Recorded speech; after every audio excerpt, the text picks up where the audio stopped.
ಕನ್ನಡ ನಾಡು, ಇದು ಕನ್ನಡಿಗರ ನಾಡಿಮಿಡಿತ. ನಾನಿವತ್ತಿನ ದಿವಸ ಮಾಜಿ ಸೈನಿಕ ಮೂವರು ಬಂದಿದ್ದೀವಿ. ನಮ್ಮ ಮೋಸ್ಟ್ ಇವರು ಲಕ್ಷ್ಮಣ್ ಸರ್ ಅವರು 28 ವರ್ಷಗಳ ಕಾಲ ತನ್ನ ಹೆಮ್ಮವನ್ನು ಭಾರತಾಂಬೆಯ ಮನೆಯಲ್ಲಿ ಇಟ್ಟು ಈಗ ತಾನೇ ರಿಟೈರ್ ಬಂದಿದ್ದಾರೆ. ನಮಗೆ ಇದೊಂದು ಪುನರ್ಜನ್ಮ, ಸೈನಿಕರಿಗೆ ಇದೊಂದು ಪುನರ್ಜನ್ಮ ಇದ್ದಾಗ. ಯಾಕಂದ್ರೆ ಮೊಟ್ಟ ಮೊದಲಿಗೆ ನಮ್ಮ ತಾಯಿಯನ್ನು ಬಿಟ್ಟು, ನಮ್ಮ ಒಡಲನ್ನು ಬಿಟ್ಟು, ನಮ್ಮ ರಾಜ್ಯವನ್ನು ಬಿಟ್ಟು, ತಮ್ಮ ತಾಲೂಕನ್ನು ಬಿಟ್ಟು, ತನ್ನ ಕುಟುಂಬವನ್ನು ತೊರೆದು 24x7 ತಮ್ಮ ಭಾರತ ಎಂಬ ಸೇವೆಯಲ್ಲಿ ತೊಡಗುವಂತವನೇ ಸೈನಿಕ. ಆದ್ರೆ ಈ ಸೈನಿಕರನ್ನು ಯಾರು ಸಹ ಬಡಿಸಲ್ಲ. ಇವತ್ತಿನ ದಿವಸ ನಮ್ಮ ಈ ಕರ್ನಾಟಕ ರಾಜ್ಯ ಕಾರ್ಮಿಕರ ಶಕ್ತಿಯನ್ನು ಗುರುತಿಸಿ ನಾವಿವತ್ತು ಸೈನಿಕರಿಗೆ ಸನ್ಮಾನ ಮಾಡ್ತಾರೆ ಅಂದ್ರೆ ನನಗೆ ಬಹಳ ಸಂತೋಷವಾಗುತ್ತೆ. ಯಾಕಂದ್ರೆ ಸೈನಿಕರಲ್ಲಿ ನಾ ಸ್ಟೇಜ್ ಹತ್ತಿರದ ಯಾರು ನೋಡಿಲ್ಲ ನಾನು ಇದುವರೆಗೆ. ನೀವು ಯಾರು ನೋಡಿದೀರಾ? ಸ್ಟೇಜ್ ಅಲ್ಲಿ ಯಾರನ್ನ ಸೈನಿಕರು ಬಂದು ಕಾಣಿದ್ರೆ ನೋಡಿದೀರಾ ನೀವು? ನೋಡಿಲ್ಲ. ಇವತ್ತಿನ ದಿವಸ ನಮಗೆ ಇವತ್ತೊಂದು ಇಷ್ಟೊಂದು ರೆಸ್ಪೆಕ್ಟ್ ಕೊಟ್ಟು ಒಬ್ಬ ಸೈನಿಕರನ್ನು ಗುರುತಿಸಿ ತಮ್ಮ ಈ ಸಭೆಗೆ ಆಹ್ವಾನಿಸಿ ನಮಗೆ ಒಂದು ರೆಸ್ಪೆಕ್ಟ್ ಕೊಟ್ಟಿದ್ರಲ್ಲ, ನಾನು ಬಹಳ ಯಾಡ್ಸಪ್ ತಮ್ಮ. ಯಾಕಂದ್ರೆ ಸೈನಿಕನ ಜೀವನ ಅಲೆಮಾರಿ ಜೀವನ ಇದ್ದಾಗ, ನಾನು ನಾಳೆ ಇಲ್ಲಿರ್ತೀನಿ, ನಾಳೆ ಅಲ್ಲಿರ್ತೀನಿ, ನಾಳೆ ಅಲ್ಲಿರ್ತೀನಿ. ನಮ್ಮ ಕುಟುಂಬವನ್ನು ತೊರೆದು ನಾವು 25 ವರ್ಷಗಳ ಕಾಲ ದಟ್ಟವಾದ ಹಿಮ ಪರ್ವತಗಳಲ್ಲಿ ತಮ್ಮ ಜೀವನವನ್ನು ತೊರೆದು ಈ ಭಾರತಾಂಬೆಯನ್ನು ನಾವು ಕಾಪಾಡ್ತಿರ್ತೀವಿ. ಅದು ನಾವು ಕಾಪಾಡೋ ದೃಷ್ಟಿಯಿಂದ ಇಲ್ಲಿಂದ ಅಧಿಕಾರಿಗಳು, IAS ಅಧಿಕಾರಿಗಳು, ರಾಜಕೀಯ ವ್ಯಕ್ತಿಗಳು ನೆಮ್ಮದಿಯಿಂದ ಜೀವನ ಮಾಡಬೇಕಾ.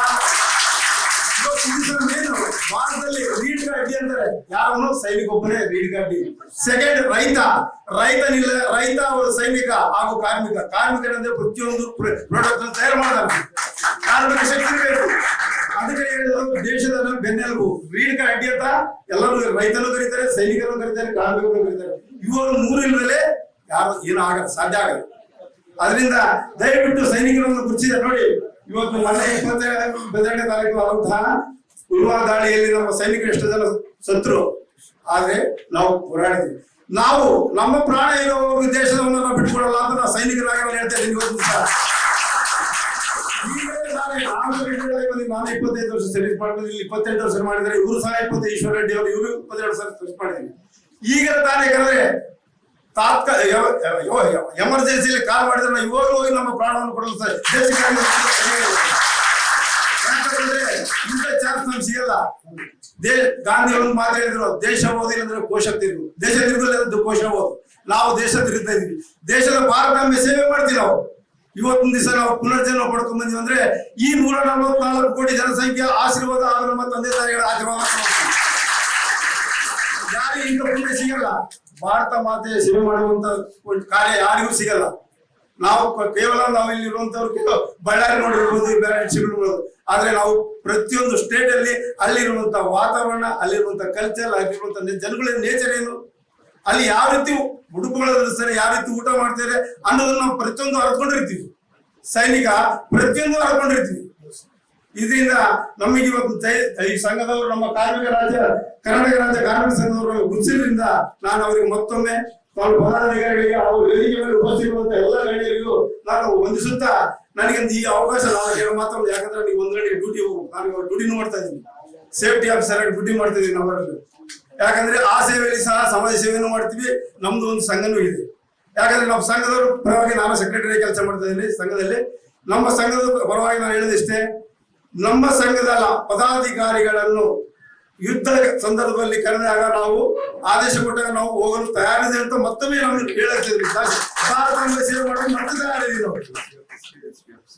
ಆಲ್ರೆಡಿ ನಾವು DC ಆಫೀಸರು ನಮ್ಗೆ SP ಆಫೀಸರ್ ಇನ್ಫಾರ್ಮೇಶನ್ ಕೊಟ್ಟಿದ್ದಾರೆ, ತಾವು ರೆಡಿ ಇರ್ಬೇಕಂತ. ಸೈನಿಕರು, ಮಾಜಿ ಸೈನಿಕರು ರೆಡಿ ಇರಬೇಕು. ಅಲ್ಲೇ ಮೊನ್ನೆ ಆಲ್ರೆಡಿ ಡ್ಯೂಟಿಯಿಂದ ಬಂದವರು ಸಹ ವಾಪಸ್ ಕಳಿಸಿದ್ವಿ. 4 ಜನ ವಾಪಸ್ ಕಳಿಸಿದ್ವಿ ಮೊನ್ನೆ, ವಾಪಸ್ ಹೋದ್ರು. ಯಾಕಂದ್ರೆ ನಾವು ಬರೋದು ಕೇವಲ ವರ್ಷದಲ್ಲಿ 1-2 ಸಲ ಬರ್ತೀವಿ ಅಷ್ಟೇ. ಏನ್ ಬಂದು ನೆಂಟರು ಎಷ್ಟು ತನ್ನ ಪರಿವಾರವನ್ನು ಕಾಣಕ್ ಬರ್ತೀವಿ. ಅದೇ ಸಂದರ್ಭ ಮತ್ತೆ ಇವಾಗ ರಿಟರ್ನ್ ಹೋಗಿದ್ದಾರೆ ಅವರು. ಅದೇ ಪರಿಸ್ಥಿತಿ ನಾವು ಸಹ ಇವಾಗ ನಾವು ರಿಟೈರ್ಡ್ ಆಗಿ ಬಂದಿದ್ದೀವಿ. ನಮ್ಮನ್ನು ಮತ್ತೆ ಕರೆದು ಸಹ ಈ ನಮ್ಮ ಭಾರತಾಂಬೆಗೆ ಸೇವೆ ಮಾಡಲು ಸಹ ಸಿದ್ಧರಾಗಿರುತ್ತೆ ಅಂತ ಮತ್ತೊಮ್ಮೆ ನಮ್ಮ ಸೈನಿಕ ಸಂಘದ ವತಿಯಿಂದ ಹೇಳಲು ನಾನು ಇಷ್ಟಪಡ್ತಾ ಇದ್ದೀನಿ. ನಮ್ಮ ಸೀನಿಯರ್ ಅಂತ ಲಕ್ಷ್ಮಣ್ ಸರ್ ಅಂತ ಹೇಳಿ ಮಾತಾಡೋದು ಇಷ್ಟಪಡ್ತೀನಿ.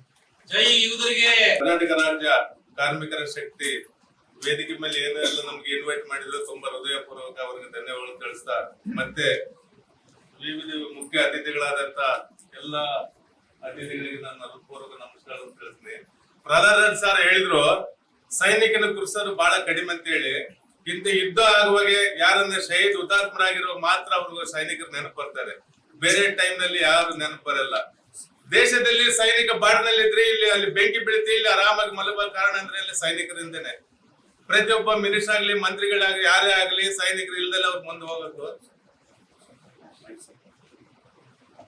ಈಗ ಪ್ರತಿಯೊಬ್ಬ ಮಂತ್ರಿಗಳಾಗ್ಲಿ ಎಲ್ಲರ ಜೊತೆಗಿರೋದು ಸೈನಿಕರೇ. ಅವ್ರ ಬಾಡಿಗಳು SPG NSG ಅಂತ ಹೆಸರನ್ನೇ ಚೇಂಜ್ ಮಾಡ್ತಾರೆ, ಸೈನಿಕರು ಇರೋದು ಅವ್ರಿಗೆ. ಸೈನಿಕರು ಇಲ್ಲದೇ ಒಂದು ಹೆಜ್ಜೆನೂ ಮುಂದೆ ಇಡಲ್ಲ, ಎಲ್ಲಿ ಯಾರೇ ಆಗ್ಲಿ ಸೆಂಟ್ರಲ್ ಇಂದ ಆಗ್ಲಿ. ಇವತ್ತು 22ನೇ ತಾರೀಕು ಏನು ನಮ್ಮ 26-27 ಜನ ಅಮಾಯಕರನ್ನ ಸಾಯಿಸಿದ್ರು, ಅವ್ರಿಗೆಲ್ಲ ಆಪರೇಷನ್ ಮಾಡ್ಬೇಕಂತ ಪ್ಲಾನಿಂಗ್ ಮಾಡ್ಕೊಂಡ ಹೆಸರೇ ಸಿಂಧೂರ್ ಅಂದ್ರೆ ಹಿಂದಿನಾಗೆ ಇದು ಕುಂಕುಮ ಅಂತ ಹೇಳಿ ಅವ್ರ ಸಿಂಧೂರ್ 26-27 ಜನ ಹೆಣ್ಮಕ್ಳನ್ನ ಸಿಂಧೂರ್ ಅಳಿಸಿರೋದಕ್ಕೆ ಅವ್ರು ಪ್ರಾಣ ತೆಗಿಬೇಕಂತ ಹೇಳಿ ಒಂದು ಪ್ಲಾನ್ ಮಾಡಿ ಅಟ್ಯಾಕ್ ಮಾಡಿರೋದು. ಈ ದಿನ 11 ಏರ್ ಬೇಸ್ ಅಂದ್ರೆ ಅವರು ಅಡಗು ತಾಣಗಳು ಯುದ್ಧದ ವಿಮಾನಗಳೆಲ್ಲ ಅಡಗು ತಾಣಗಳನ್ನೆಲ್ಲ ನಾಶಪಡಿಸಿ ಧ್ವಂಸ ಮಾಡಿದಂತ ಭಾರತ ಏಕೈಕ, ಪ್ರಪಂಚದಲ್ಲಿ ಏಕೈಕ ದೇಶ ಅಂದ್ರೆ ಭಾರತ ಇವತ್ತಿನ ದಿನ. ಅಲ್ಲಿಂದ ಡ್ರೋನ್ ಆಗ್ಲಿ ಅವ್ರದ್ದು ಫೈಟರ್ ಜೆಟ್ಗಳಾಗ್ಲಿ ಈ ಕಡೆ ನಮ್ಮ ಇಂಡಿಯಾ ಮೇಲೆ ದಾಳಿ ಮಾಡಕ್ ಬರೋದಕ್ಕೆ ಮುಂಚೆ S-400 ಅಂತ ಹೇಳಿ ಮಿಸೈಲ್ ಏನಿದಾವೆ ಅವ್ರ ಸೆಂಟ್ರಲ್ ನ್ಯೂಟ್ರಲೈಸ್ ಮಧ್ಯದಾಗೆ ನಮ್ಮ ಮಹಾಭಾರತದಲ್ಲಿ ಯುದ್ಧ ಆಗುವಾಗ ಯಾವ ತರ ಬಾಣ ಹೋಗಿ ಸೆಂಟರ್ ನಾಗೆ ಅಲ್ಲಿ ಬ್ಲಾಸ್ಟ್ ಮಾಡ್ತದೆ ಅದೇ ರೀತಿ ಸೇಮ್ ಡಿಟೋ ನ್ಯೂಟ್ರಲೈಸ್ ಮಾಡಿದ್ವು. ಇದುವರೆಗೆ ಪ್ರಪಂಚದಲ್ಲಿ ಈಗ 4ನೇ ಸ್ಥಾನ ಭಾರತೀಯ ಇದೆ. ಪ್ರತಿಯೊಂದರಲ್ಲಿ 4ನೇ ಜಾತಿ ಇದೆ, 4ನೇ ಸ್ಥಾನದಲ್ಲಿದೆ. ರಷ್ಯಾದ ಪ್ರಧಾನ ರಾಷ್ಟ್ರಪತಿ ಏನ್ ಹೇಳಿದ್ರು ಗೊತ್ತಾ? ಇಂದು ಭಾರತದ ಸೈನಿಕರು ನನ್ನ ಜೊತೆಗಿದ್ರಿಗೆ ಪ್ರಪಂಚನ ನಾಲ್ಕು ಅಂತ ಹೇಳಿದ್ರು. ರಷ್ಯಾದ ರಾಷ್ಟ್ರಪತಿ ಪುತಿನ್ ಅವರು ಹೇಳಿದ್ರು ಇಂದು ಭಾರತ ದೇಶದಲ್ಲಿ ಇರ್ತಂತ ಸೈನಿಕರು ನಮ್ ಜೊತೆಗಿದ್ರಿಗೆ ಪ್ರಪಂಚನ ಮಾಡ್ಕೊ ಅಂತ ಹೇಳಿದ್ರು. ಯಾವತ್ತಿಗೆ ಭಾರತ ದೇಶದ ಸೈನಿಕರು ಎದೆ ಮೇಲೆ ಗುಂಡು ತೂರೋಗ್ತೀವಿ ನಾ ಬೆನ್ನ ಮೇಲೆ ತೂರಲ್ಲ. ಯಾಕೆಂದ್ರೆ ಅವರು ಹುತಾತ್ಮ ಆಗಕ್ಕೆ ರೆಡಿ, ಸಾಯಿಸಕ್ಕೆ ರೆಡಿ, ಎರಡಕ್ಕೆ ರೆಡಿ ಇದ್ದೇವೆ. ವಾಪಸ್ ಮುಂದೆ ಹೋಗಿ ವಾಪಸ್ ಬರಕ್ಕೆ ಯಾವ್ದು ನೋಡಿಲ್ಲ ಇದುವರೆಗೆ. ಮತ್ತೆ ಅವರು ಡ್ರೋನ್ ಹಾರಿಸ್ತಿರ್ತಕ್ಕಂತ ಡ್ರೋನ್ ಪ್ಯಾಡ್ ಬ್ಲಾಸ್ಟ್ ಮಾಡಿದ್ರು, ಉಗ್ರ ತಾಣಗಳೆಲ್ಲ ನಾಶ ಮಾಡಿಸಿದ್ರು. ಎಲ್ಲಾ ಸ್ಥಿತಿಯಿಂದ ಬಂದ್ಬಿಟ್ಟು ಅವ್ರಿಗೆ ಯುದ್ಧ ಮಾಡದ ಆಗಲಾರದೆ ಅವ್ರಿಗೆ ಯುದ್ಧ ಮಾಡಕ್ಕೆ ಮುಂದೆ ದಾರಿ ಇಲ್ಲ ಅವ್ರಿಗೆ. ಅದಕ್ಕೆ ಈ ತರ ಶರಣಾಗತಿ ಆಗಿ ನಮ್ಗೆ ಒಪ್ಪಂದ ಆಗ್ಬೇಕು ಸ್ಟಾಪ್ ಮಾಡಿ ಅಂತ ಹೇಳಿದ್ರು ಕೂಡ. ಅವ್ರಿಗೆ ಎಷ್ಟೇ ದಿವಸ ಆದ್ರೂ ಕೂಡ ಅವ್ರು ನೀಚೆ ಬಿದ್ದು ಬಿಡಲ್ಲ. ನಾವು ಸುಮಾರು 14 ವರ್ಷ LOC ಈ ಪೆಲ್ಗಾಮ್ನಾಗೆ ಹೇಳಿದ್ರಲ್ಲ, ಪೆಲ್ಗಾಮ್ ಅಂದ್ರೆ ಅಮರನಾಥ್ ಜಾತ್ರೆಗೆ ಹೋಗೋ ದಾರಿ 2 ಇದಾವೆ. ಕೋಕರಗಾಮ್ ಇಲ್ಲಿ ಶ್ರೀನಗರ ಮೇಲೆ ಹೋಗ್ಬೇಕು, ಪೆಲ್ಗಾಮ್ ಅಲ್ಲೇ ಅನಂತನಾಗ್ ಮುಂದೆ. ಆ ಪೆಲ್ಗಾಮ್, ಪಾಂಪೂರು, ಈ ಸೋಪುರ್ ಏನಿದಾವೆ 3 ವರ್ಷ ನಾವು ಡ್ಯೂಟಿ ಮಾಡಿ ಬಂದ್ವಿ ಅಲ್ಲಿ. ಮತ್ತೆ ಟೋಟಲ್ 14 ವರ್ಷ ನಾವು ಕಾಶ್ಮೀರ್ LOC ಆಯ್ತು, OD ಸೆಕ್ಟರ್, ರಜೌರಿ ಪೊಲೀಸ್ ನೌಕರ ಏನ್ ಹೇಳ್ತಾರಲ್ಲ, ಟೋಟಲ್ 14 ವರ್ಷ ಏರಿಯಾದಲ್ಲಿ ಡ್ಯೂಟಿ ಮಾಡಿ ಬಂದ್ವಿ. ಯಾವತ್ತಿಗೂ ಪ್ರಪಂಚದಲ್ಲಿ ಭಾರತದ ಹೆಸರು 1ನೇ ಸ್ಥಾನಕ್ಕೆ ಮುಂದೆ ಬಂದಿದೆ ಈಗ. ಯಾಕೆಂದ್ರೆ ನಮ್ಮ ನಿರ್ಣಯ 148 ಕೋಟಿಗಳು ನಮ್ಮ ಪ್ರಧಾನ ಮಂತ್ರಿ ಹೇಳಿದ ಮಾತಿಗೆ ನೀವಿನ್ನು ಕನ್ನಡ ನಾಡು ವಾಹಿನಿಯನ್ನು ಸಬ್ಸ್ಕ್ರೈಬ್ ಮಾಡಿಕೊಂಡಿಲ್ವಾ? ಈಗಲೇ ಸಬ್ಸ್ಕ್ರೈಬ್ ಮಾಡಿ ಬೆಲ್ ಐಕಾನ್ ಅನ್ನು ಒತ್ತಿ ನೋಟಿಫಿಕೇಶನ್ಗಳನ್ನ ಪಡೆಯಿರಿ.